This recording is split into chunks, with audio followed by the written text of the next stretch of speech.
Pourquoi les films de Spider-Man changent-ils toujours d'acteur principal? Depuis plus de 10 ans, 3 Peter Parker différents se sont succédés. Mais pourquoi?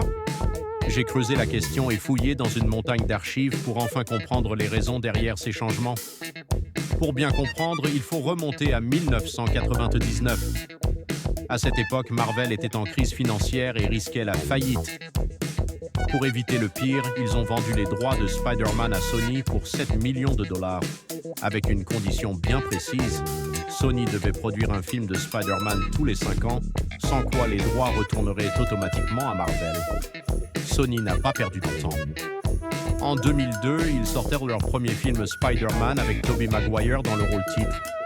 Ce film a été un immense succès, attirant des foules et rapportant 820 millions de dollars au box-office mondial, un chiffre impressionnant même aujourd'hui. Pour l'époque, ce succès a été d'autant plus marquant que les États-Unis se remettaient encore des terribles attentats du 11 septembre.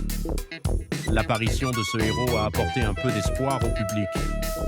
Encouragé par ce succès, Sony a enchaîné avec Spider-Man 2 et Spider-Man 3. Ensemble, ces 3 films ont rapporté plus de 2,5 milliards de dollars, devenant un pilier de la carrière de Tobey Maguire. Pourtant, après la sortie de Spider-Man 3, la saga s'est arrêtée de façon inattendue.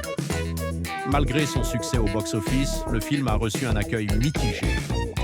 Beaucoup de fans et critiques n'ont pas apprécié l'intrigue avec ces 3 méchants, le bouffon vert, Harry Osborn, l'homme sable et le Venom.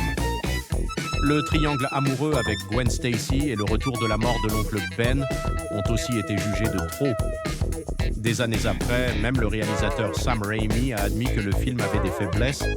Finalement, le personnage de Tobey Maguire ne collait plus tout à fait avec l'image d'un jeune Peter Parker lycéen.